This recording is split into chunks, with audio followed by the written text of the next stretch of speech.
Blog Talk Radio. Welcome to Different Strokes for Different Folks, to find common ground and take it to the next level with David Clark here on Blog Talk Radio. Each week, the show will encourage you to keep an open mind and prepare to open the door to new understandings. We will have an exciting array of diverse guests who will point up the fact that we are all spiritual beings having a human experience. Now your host, David Clark. Welcome to Different Strokes for Different Folks, where we will indeed be finding common ground and taking it to the max level. I'm your host, David Clark. I'm a spiritual adventurer, and I suggest you become the same. When you keep an open mind, not only will you open the door to new understandings, but you'll come to see that despite our seeming differences, we're all basically the same. This way, you can see where you can find common ground so that you can relate rather than compare yourself to others.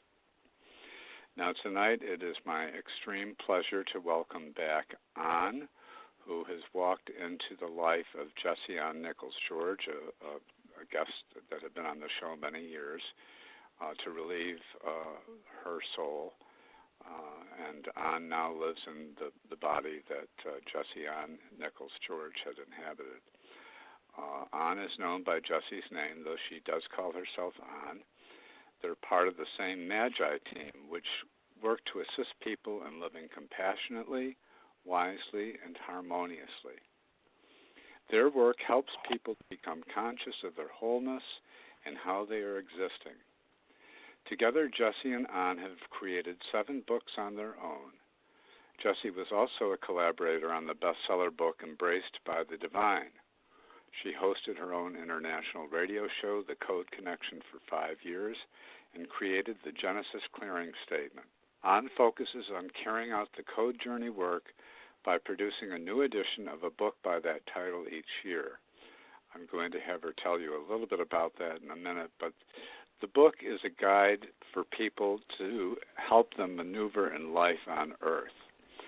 Now, as a coding interpreter, Ann helps people understand the flow of their energy in this world and how to bring that into divine alignment. Her work uses almost 39 years of experience teaching and working with clients, as well as blending Eastern and Western philosophies through over 50 different modalities. Ann's human self is a 13-plus generational spiritual healer, energy tuner, spiritual and wellness coach. She's also known as a 13th generation Druidic practitioner, honoring and appreciating the harmony of all things and working with the natural cycles of life.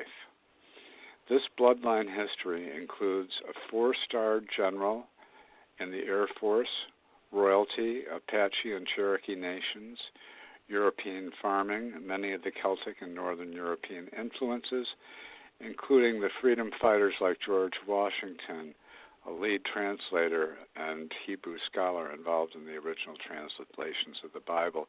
So it's really something. As a Magi, Ann works with all star seeds, soul groupings, and existences. And please write down her website, because there is so much wonderful work that she can do on an individual level with you. Tonight, she's going to talk to 1, possibly 2 people and do very brief code readings. But, you know, I've had mine done by Jessie Ann, and Ann has also done work for me also. And we're talking about tens of pages when you get a code analysis by Ann, and it's amazing what it includes. I'm going to welcome Ann. Ann, how are you tonight? I'm doing well, David, and it's so great to be back on your show. I always love coming on here and sharing time with you and your listeners and the people here. It's just always such a great experience for me. Thank you, and it's a great experience for me, too. And let me mention the name of the website now that I neglected to do, and that is CompassionCodes.com. compassioncodes.com. And would you like to tell the listeners what a code reading can do for them, what's involved with it, and also talk about the code connection, if you would, for a few minutes? Yeah, absolutely, David, and thank you for all of that intro and that lead-in. And I want to encourage people to really find out about the story behind coming into the codes and my entry in for the other soul, Jessie on Nichols George. She's part of my Magi team, and you did a fantastic 3-part series last May on all of that, and I encourage people to go back into your archives and listen to those 3 series. I've also posted them up on my YouTube channels for people as well to access. And the Code Journey work is really a daily guidebook that helps us maneuver through life on Earth, because I think one of the things is that even when we get every, influence out there and we get well aligned and we find a good flow in life, there's still going to be some challenges. And even when we kind of find that flow where the challenges aren't affecting us too much,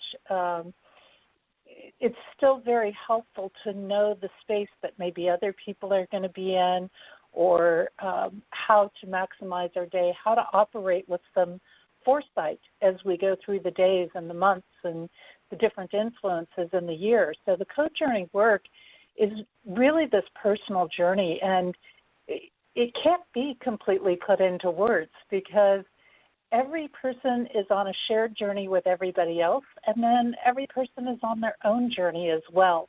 And that personal journey, I think that's been one of the greatest gifts for me in this work, is watching these amazing experiences unfold in people's lives, watching people overcome things like addictions and overcome things that have just challenged them their whole life.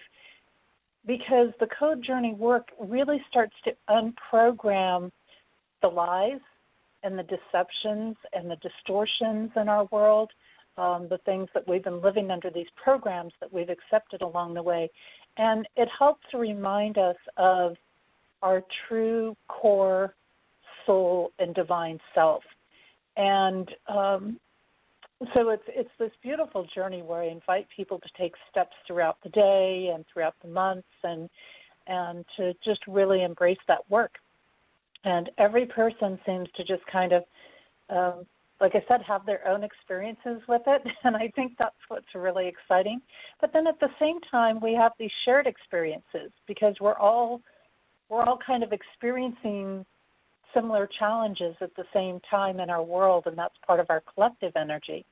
When I look at the personal year reports or personal reports for people, depending on what I'm doing, the personal year reports run from somebody's birthday to their next birthday, and I break that down month by month for them and look at what's happening for them individually as a person. And so that can be very helpful in coordination with the book, and it gives some deeper layers, some deeper insights for how their personal self is flowing within a particular year.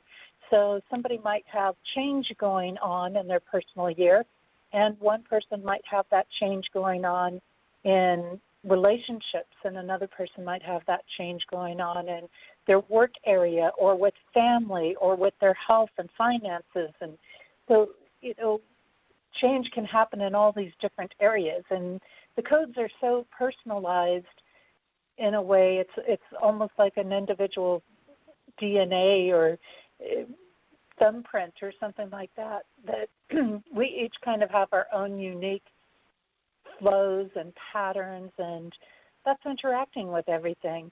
And then, as you know, I've done some work where I sometimes will look at somebody's life codes, the codes that they're born into, the codes that they're living with, that are not just confined to 1 year, but that can unfold some deeper layers in things as far as sometimes we can unfold their purpose, sometimes we can unfold different connections for them of professions or how they might be connected to somebody else in the world or a certain place of work. And so I work from names and letters and words and numbers, and it blends about 50 different modalities, maybe more than that, I don't know. None of them I use in the traditional way. So it helps to unfold these layers through understanding, and I feel like so much of the time that's really the big key, isn't it? It's about understanding something, because when we understand something, then we can embrace it. Then we can start to do the healing on something. Then we can start to make the progression with things. But if we don't understand what we're dealing with, if we don't understand what is blocking us, if we don't understand where the frustrations are coming from or what's causing the stress or the anxiety or things like that, then it's very hard to get to the resolutions of things. It's very hard to get past those things. So that's a lot of what the Code Journey work does, is it unfolds some of those deeper layers of understandings and insights. Well, thank you, Ann, for sharing that, and I think it probably was very interesting to our listening audience. Ann is an amazing soul, and she does wonderful work, so consider checking out her website, CompassionCodes.com, and she will be talking with one of you tonight, possibly two. It depends on the time, because we're going to be talking for a while about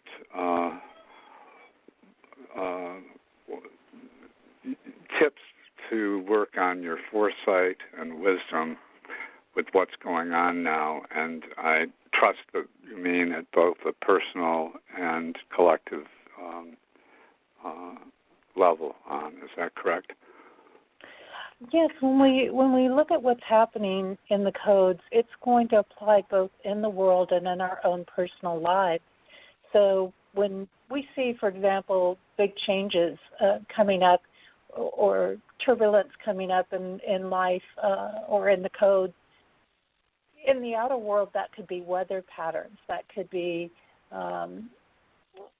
shifts in how our lives are, how we're able to function in the world, or rules or regulations or laws that are being passed or things like that.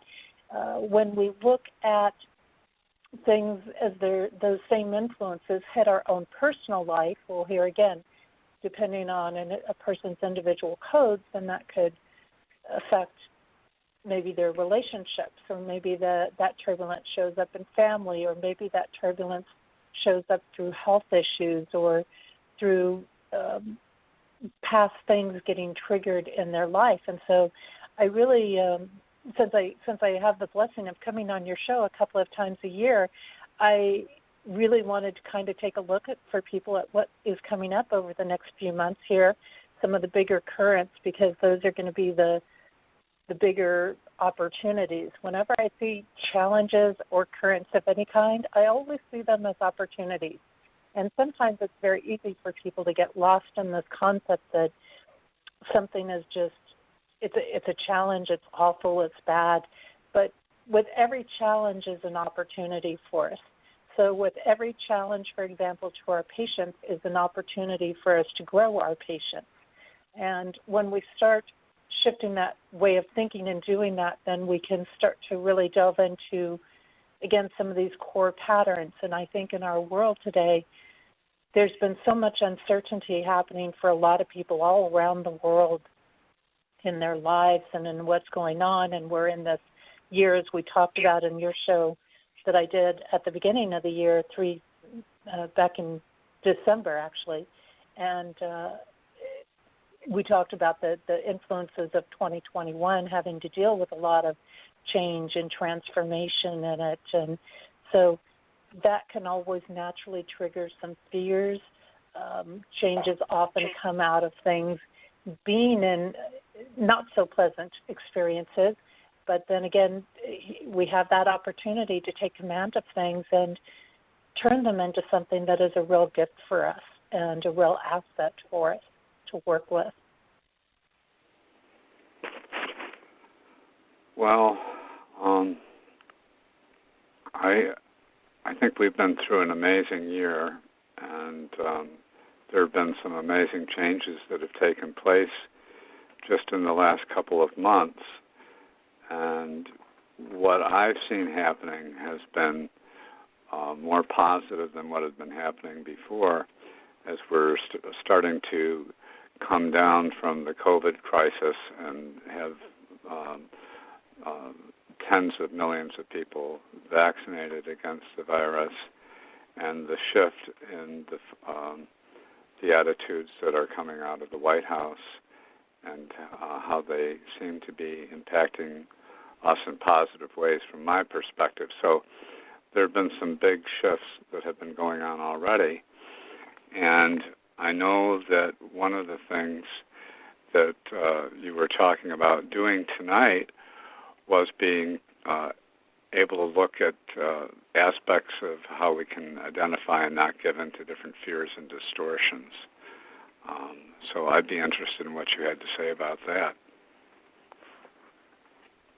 Yeah, absolutely. And I think the fears and the distortions are a very interesting thing, because so many times when people are in distortions, they oftentimes don't even realize it.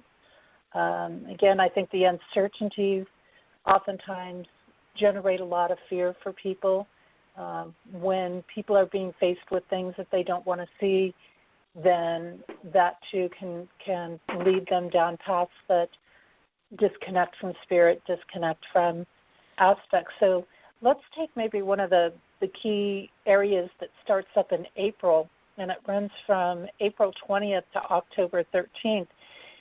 And during that time, that's going to be a time that we're really going to have to focus on spirit. We're really going to have to focus on the only way that we're going to be able to move forward and to progress favorably is going to be making sure that we have that divine alignment coming together for us, and that we're working together, that we're uniting and we're working together. So one of the things that happens is fear oftentimes originates out of what we don't know. It's like you meet somebody and you don't know them, and there's a natural fear that comes up with that person. And so during this time, I would say one of the ways that we're going to be able to face the fears and the distortions is that we're going to have to open up dialogue. We're going to have to open up communication. And we're going to have to start realizing that we can't move forward divided. We can't move forward in constant arguing with each other. And what we're going to need to do is to come together.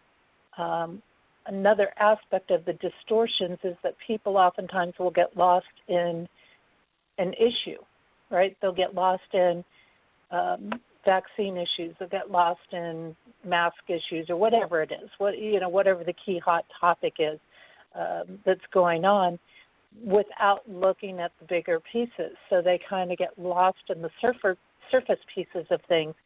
And so when we look at these things, one of the ways to face the fears and the distortions during this time period is to come back and say, what is God's path? What is God's approach to something? What is the divine's approach to a situation? And so if division is being created, that's not going to be a divine path. If we're refusing to talk with each other, if we're operating in hate for one another because their opinions are different than our opinions, then that's not going to be in divine alignment. So one of the ways that we can step out of the fear is to come into that divine alignment and start to look at, let's set the issues aside, and how am I behaving? How am I treating people? And that doesn't mean that we have to accept this mistreatment from other people because they're not sharing that space or they're not in that alignment. But it does mean that we want to start taking a check on our own self and say, am I really addressing the issue on something, or am I just attacking somebody? Am I just calling them stupid because they have a different opinion than me? And so when we come into divine alignment, we realize there's no place for the name calling, right? Because there really is no stupid in a sense. There's those that are working in divine alignment and those that are not working in divine alignment. There's truth in everything. There's lies in everything, so to say, as long as you're in the third dimensional world. But when we approach things from this alignment, now we're approaching things from a space of unity. And some people are going to want to be with us on that, and some people are not going to be willing to be with us. And that requires some acceptance, to accept that maybe somebody doesn't want to unify, and that's okay. We're not here to force them to unify. What we're here to do is to focus on our own unity with God, or the divine self, the soul self. It's about unifying and looking at our true priorities, which is to stand in this unconditional love. And, I could look at it and I could say certain things, and whether I agree with somebody or not, I can still have unconditional love for them. Because if I'm standing in the truth, I can see that they're in fear. I don't have to express that to them. I don't have to say, I'm going to pray for you or anything like that. I simply just need to feel that in myself, and I simply just need to operate with kindness. So coming back to this key principle of, am I operating from my soul self? Am I operating from a space of divine alignment? Am I coming from a space, are my actions reflecting divine alignment? And see, when we come into divine alignment, the fear goes away. When we look back on Jessie's journey, there were plenty of times that she was in fear. There were plenty of times she had to make some very tough choices because of distortions that were going on. But she alleviated her fear a lot of times by coming into conversation with her Magi team, with the soul self, with the divine essence, with God, and with the angels, and having those conversations of aligning into that pure energy. And once she placed that first, then the support showed up. Then things could come together. Then what she needed arrived. And that's a big thing for us to keep in mind from this April 20th to October 13th time period, is we've got to come into this balance. We've got to come into unity. We've got to step out of the divide. And we do that by making this alignment. We do this by being in conversations with God. We do this by checking in and seeing, am I being a kind person? And also we do it by exploring even what is some polarity information, because we want to find out why maybe that conflict, what's holding that conflict in place, understanding it, understanding what the key motives are, and that too can help dissolve some of the differences in the divide in things. So a lot of times that fear and the distortion is coming up because we're in a divided space. I love what you had to say about acceptance, and that really resonated for me, because it's so easy as a human being to judge different things, including ourselves, and to not recognize that we're all on our own individual journeys, and to practice love, compassion, and respect for one another, and to not allow ourselves to project our own fears into the future for ourselves, for our world. What works for me is to stay as positive as I can and be a possibility thinker, a visionary, and to just let go of whatever fear I can let go of. And that's easy. That's the big human challenge, I think. What do you think? Yeah, absolutely. I think this shifting it around to what are the possibilities available to me. A lot of times when we're in this kind of stagnant energy and things aren't moving forward, we want to stop and ask, what can I learn from this? What are the gifts in this situation? What are the opportunities I'm being provided here? And sometimes that means maybe I need to let go of some judgments.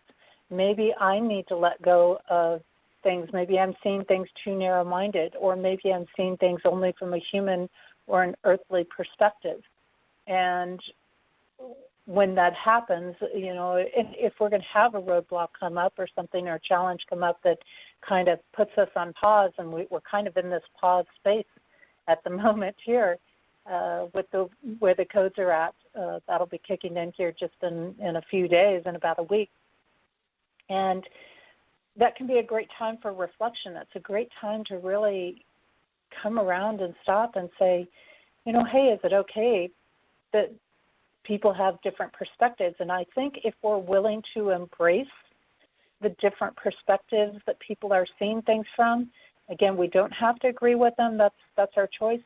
But I think being open to learning about them, and I think that is a big thing, because so many times we're both, you know, what is sitting on polar opposite sides, or people that are sitting on polar opposite sides, I think most of the time they really want the same things, but they're swept up in the drama of the situation, or they're swept up in the material pieces of the situation, and so they need to come back into standing in spirit. And yeah, that acceptance is absolutely huge, and acceptance filters to so many things, from accepting situations to accepting people to accepting differences to accepting where we might not be looking at things from a space of truth. Well, the other thing that you just talked about, which really spoke to me, because I believe that this is our ultimate situation each step of the way, and that is that we're constantly presented with learning opportunities at every single junction of our life. And that is where we come into a place of acquiring knowledge. And knowledge is so powerful. I believe it's more powerful than faith. And that's just my own opinion. And it can lead to wisdom. Also my own opinion. What do you think? Well, you know, knowledge really brings things more into motion, and I think that knowledge combined with faith, or wisdom combined with faith, really is very powerful keys. Those put us in the space of balancing the human and the soul selves together, to have them working in unity with each other. And that is truly important, because you can have a lot of faith, but if you never take action on that faith, you're probably not going to see the results you'd like to be seeing, or it's going to be very hard to make some of the breakthroughs. If you are working only from wisdom, or only from knowledge, I should say, information, and you have no faith, then you can go down some pretty dark spirals. So when we bring the two of them together, we actually shift from just knowledge to actual wisdom. And the wisdom holds and embraces acceptance of circumstances and what is involved in a given situation. And then it opens the door. When we combine that with faith, then we're able to bring in true wisdom, which is knowing that even though physically things may be one way, there can be a lot more that happens beyond the surface. That the faith helps us remember the soul self, that we have the power to shift and to do anything in our life. We have the power to accept something or to change it. If we stay only in knowledge, we're almost putting ourselves in victim spaces. We're almost putting ourselves at the mercy of circumstances, saying, well, that's the way it is. There's nothing that can be done. But when we bring that faith in and we make that connection with the soul self, now we start to transform basic knowledge into wisdom. And that's where the soul self says, what resonates with me? What brings divine presence into this situation? What brings divine light into the situation? What invites God into this situation?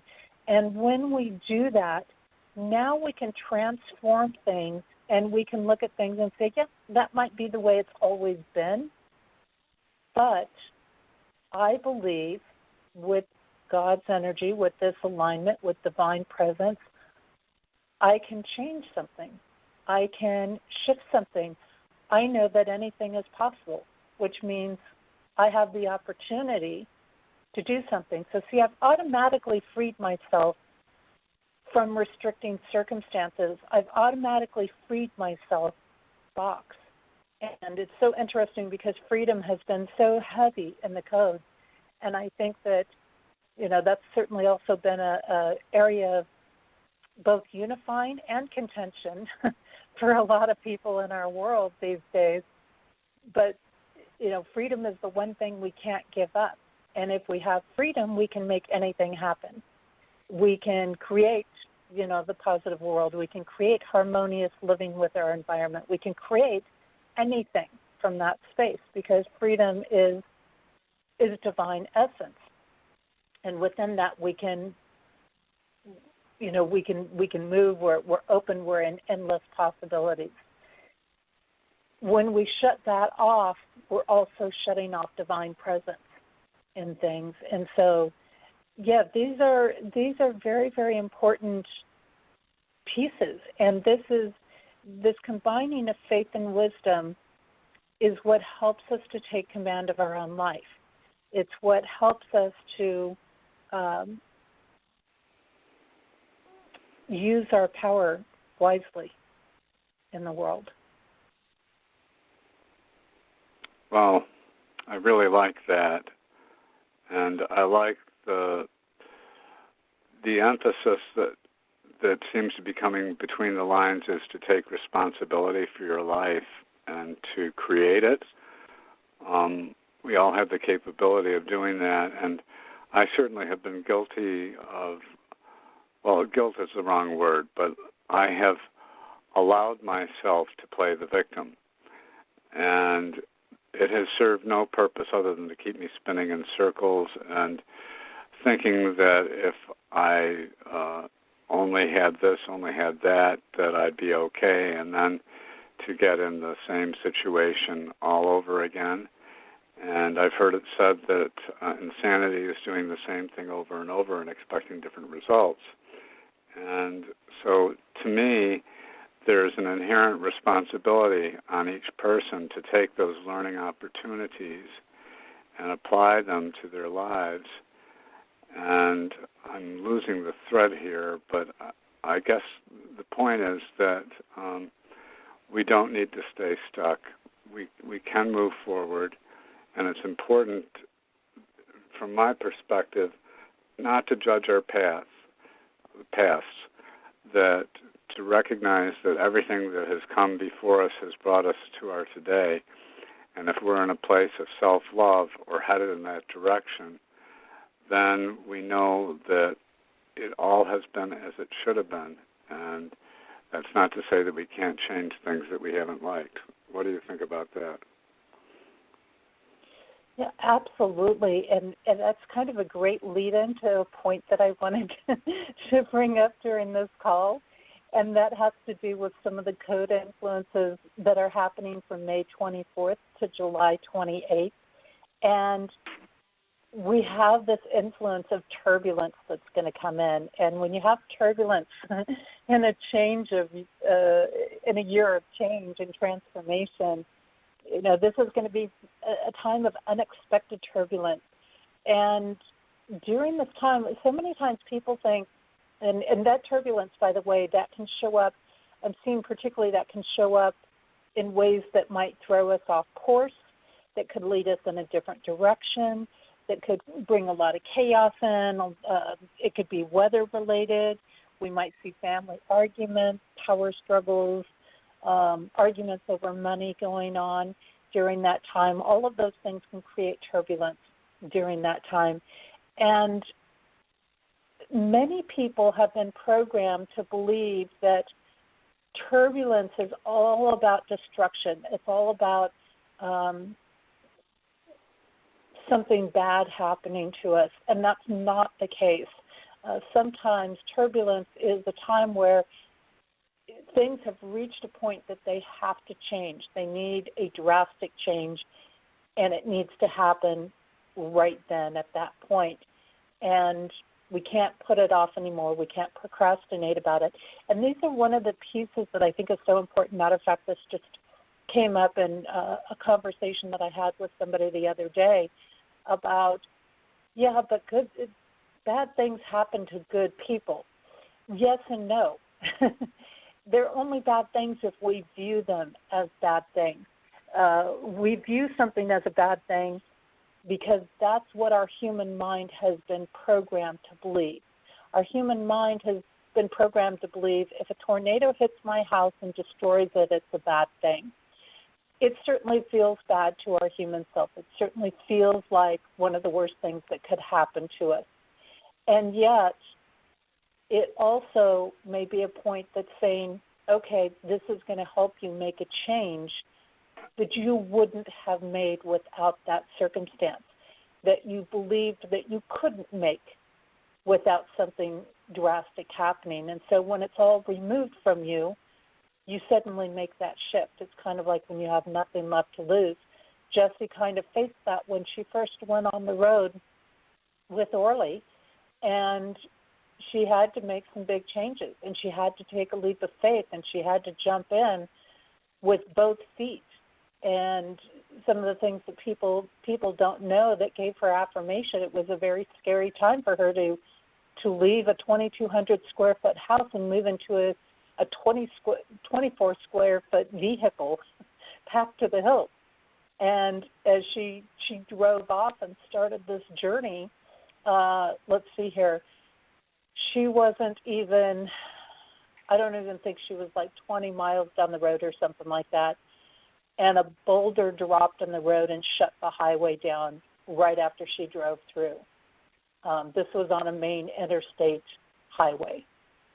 And then as she got a few miles further down the road, there were two floods that went through and washed out the road. Again, major interstate highway. And when you look at that, I mean, it was, talk about an affirmation of you're not going back. You're not turning around now. Is really an interesting thing. And so I think what we want to keep in mind is that as long as we're in a third-dimensional world, we're going to face some challenges, and there's going to be some turbulence, and chaos is going to show up. And we're living in times that this is going to come and go. And part of the lessons in this is that we want to embrace those quieter times and enjoy the peace and enjoy having a little downtime and a little space to breathe in, because that turbulence is going to come back up again. But when it comes back up, instead of seeing it as, oh my God, my whole life is destroyed, see it as an opportunity to make a change you wouldn't have made otherwise. Oh, I like that very much. Well, I think we've come to the point in the show where we want to speak with at least one of the callers, and we have one very patient soul that's been waiting. I would like to go to them, if you don't mind. Sure. Okay, area code 267. What is your first name, please?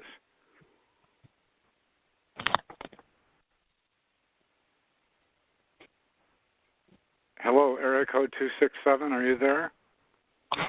Oh, David, hi. It's me, Jackie. Jackie, hi there. How are you? I'm just fine. How are you? Good. Well, you know on, so I'm going to move on to another caller, but tell me briefly what's been going on with you. Jackie is somebody that's worked with on just for the other callers, and I will be coming to somebody else in a moment, but I'd be interested in hearing how things are with you, Jackie. Things are interesting, and I will just back up on with her codes with saying about when things are challenging for us, how we can redirect that energy, and how the code journey helps us to be able to look at something that could be challenging in our lives to say, what is it that I need to pay attention to? What are the lessons I need to learn? And what I've been able to accomplish through the code journey, this is my third book, my third year with it, is that when I do have challenging situations coming up in my life, something always good will come from it, or it's always a lesson or something I needed to learn. I don't look at challenging times anymore as a downer situation. I can embrace them easier working with the codes, and it's able to allow me to flow a lot easier. So I want to just say that it's very encouraging, very inspirational, and I highly, highly recommend the code journey. Thank you, Jack. You answered the question I was going to ask you. So I wish you well, and thank you for tuning in tonight. Thank you so much, David. Okay. I'm going to go to another patient soul, area code 347. You're live. What is your first name, please? Hi, my first name is Tanika. Hi, Tamika. Hi. Is it Tamika or Tanika? Tanika. Tanika, okay. Well, say hello to Ann. Hi, Ann. Nice to meet you. Hi, Tamika. I'm just curious, do you spell your name Tamika?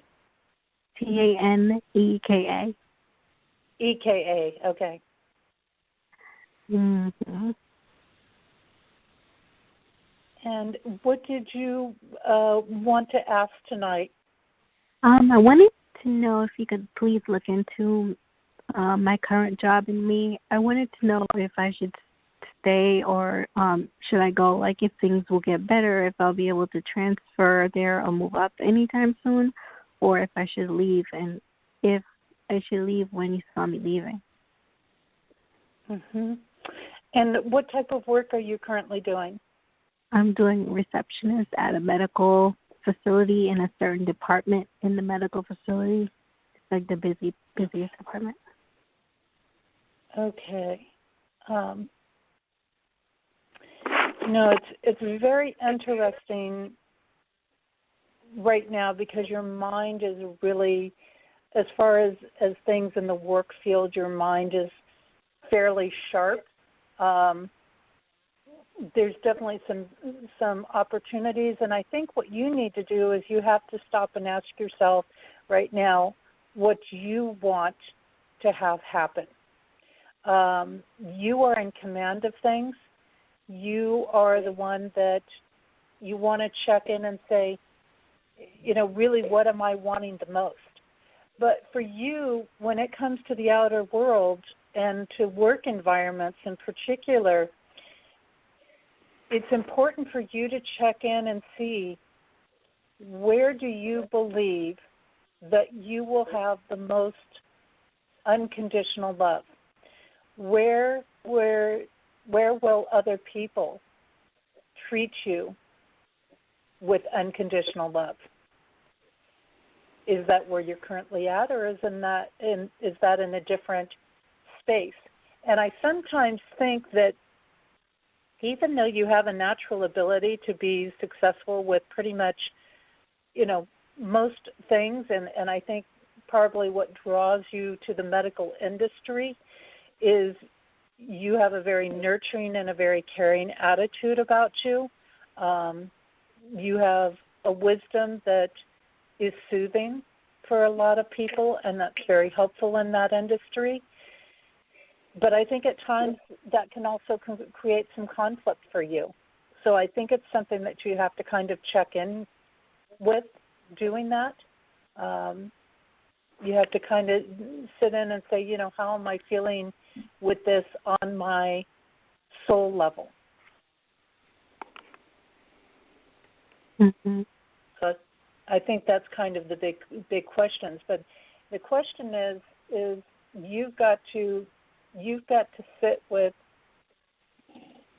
really asking yourself what you want, because this is not about you're the only one that's going to know what's best for you, honestly, in this situation. And we are definitely in a year of change, so it can favor change. If you wanted to shift to another location or even change profession completely, you can do that at this point. I've tried to move up with them, and they don't seem like they'll let me kind of transfer out of my department or go anywhere.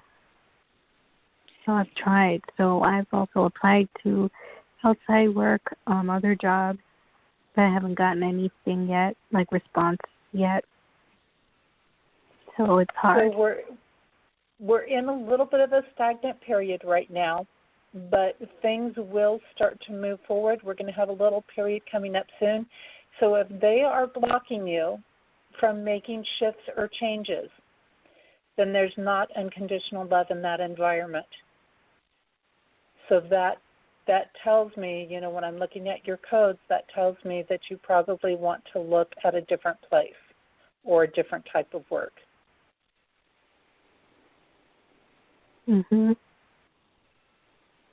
And that's where it's going to be favorable. But it will open up. You're going to need a little bit of patience, but it will be opening up. I would say that you're going to have some better luck coming up in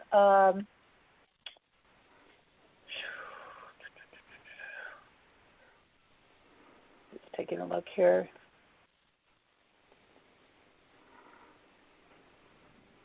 I would look more to focusing less on worrying about the job and more on developing partnerships. Because right now, partnerships are going to be opening doors for you.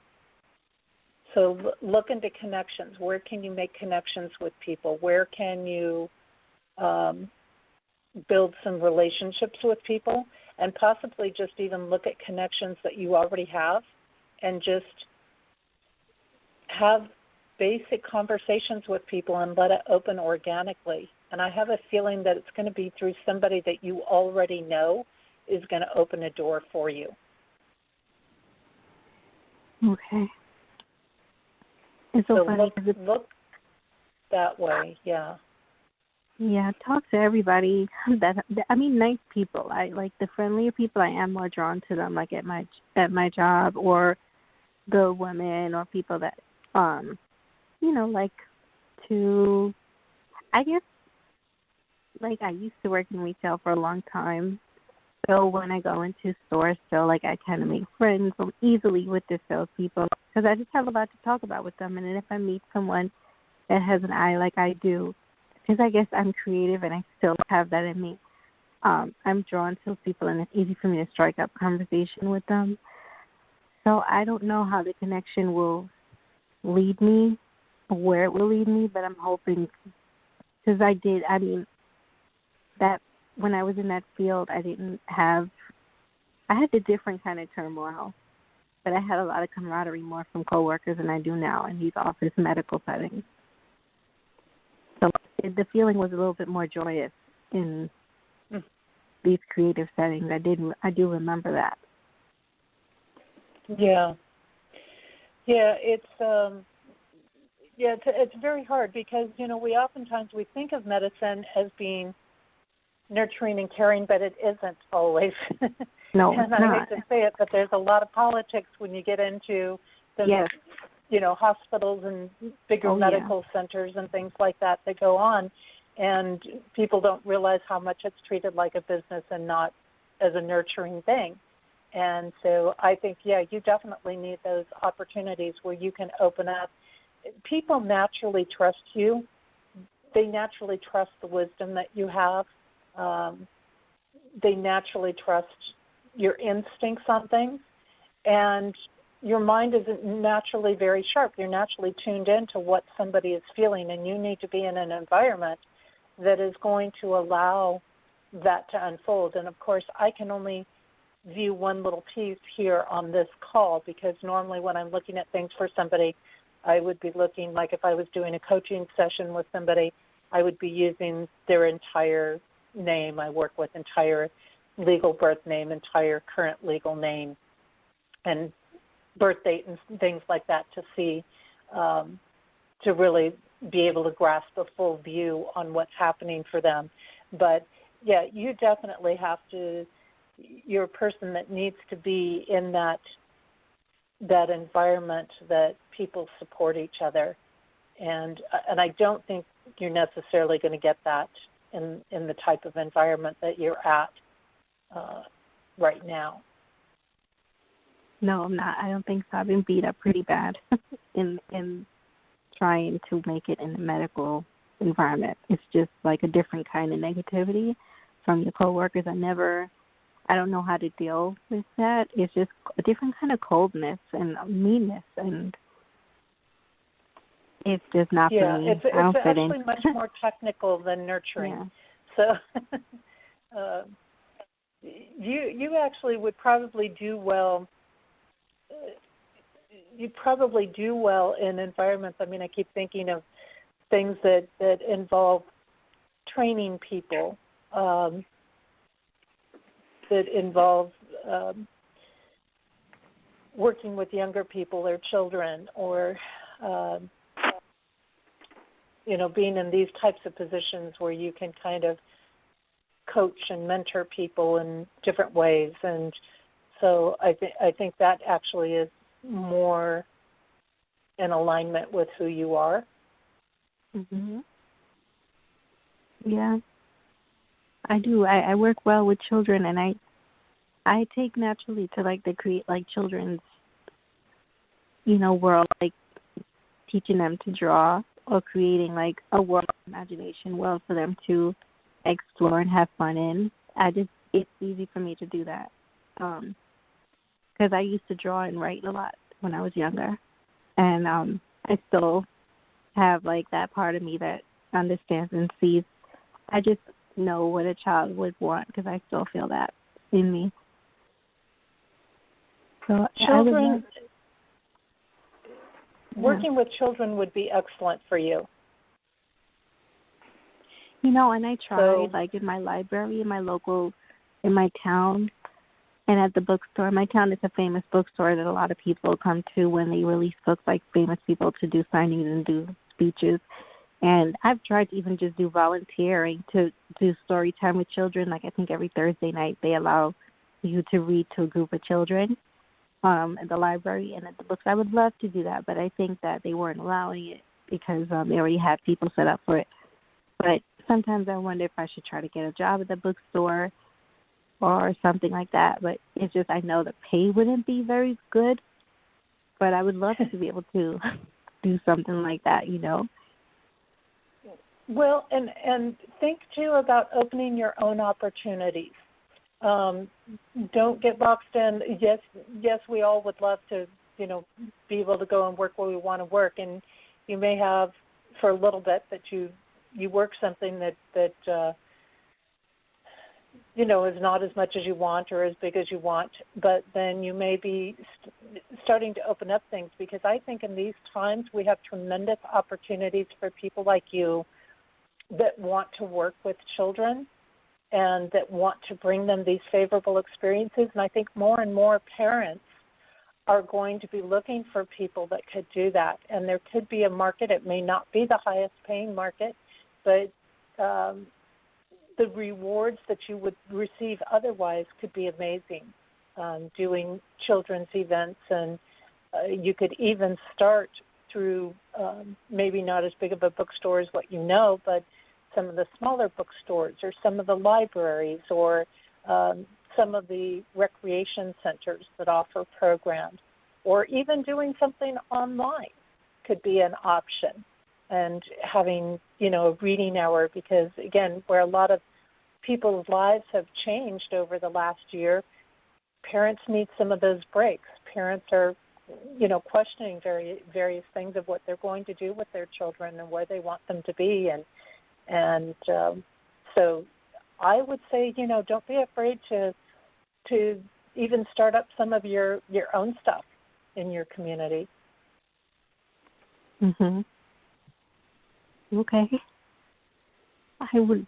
You've got the mind, and you've got the wisdom, and you've got the heart. You've got everything you need. Yeah. Well, thank you. I definitely would like to work with you some more, because that was really because I think you accurately see like inside like what I'm going through and what I could be. Yeah, absolutely. You're welcome to contact me. You can go onto my website. There's a contact form. You can send me a message through there, compassioncodes.com, and or you can email me directly, JANG, which is my initials, at compassioncodes.com, and we can set up a time to work together. Okay. It will be well worth your while, Tanika. As I mentioned before, I've worked with Ann, and it involved a situation concerning myself and a partner, and all I told her was that we were going through a challenging time, and I asked her what the codes, how they spoke to us. Well, she went back and, without knowing anything about him and little about me, and basically read our life scripts in the reading that she did for us. And there was a lot of pertinent material on where we were at, where we might be going. It was very, very, it was absolutely amazing, for lack of a better word. I showed it to a few people who were aware of our situation, and they were amazed too. So you'll be amazed also. And with that said, I'm going to say good night to you and God bless. And thank you for tuning in tonight, Tanika. I'm calling in. Thank you. Thank you for giving me the chance to get some advice. And I'll keep listening, and I definitely want to keep in touch. Thank you. You're welcome. Thank you. Well, we have come toward the end of the hour, and I wanted to end right around there. So maybe this is just a good opportunity. And for those of you who did not get a chance to talk to Ann tonight, please contact her at her website, compassioncodes.com. And she is a regular guest on the show, so she will be back again. But I wondered, Ann, if you had any closing statements you wanted to make about the material that you've covered tonight. No, David, I think the big thing is for people to keep in mind that we are never truly helpless. We are never restricted to only one or two options, that we carry the energy of the divine creator within us.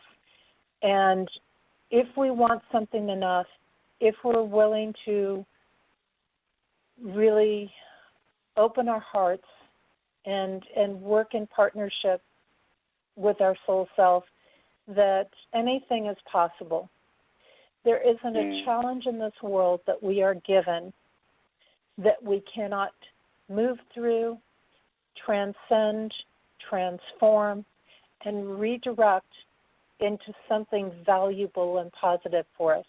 So I want people to keep that in mind, because we are in times where things will ease up and things will be challenging. And when those challenges hit, we have the power to make them a gift instead of something that tears us down. Well, thank you, Ann. That's very encouraging. And thank you again for being on the show tonight. It's always a pleasure. Oh, I always enjoy being here, and I'm definitely looking forward to coming back in a few months and being back to share what's happening at that time and to open some more conversation with you. Wonderful, wonderful. Well, with that said, I'm just going to simply say good night and God bless. Thank you all for listening tonight, whether you're a live listener or listening in the archives. And remember to find me here every Friday night at 7:30 p.m. Eastern Time. And reminder that we go to daylight time this weekend, and my Sunday night show, The Healing Circle, we'll be talking this week about the long-term effects of stress. And it's a call-in show where everybody gets to participate if they want. And I do it with my co-host, Kat Edwards, who's also a frequent guest on this show. So please tune in for that at 8:30 p.m. Eastern Daylight Savings Time, and set your clocks ahead. Okay, good night once again. Good night, Ann. Good night, David.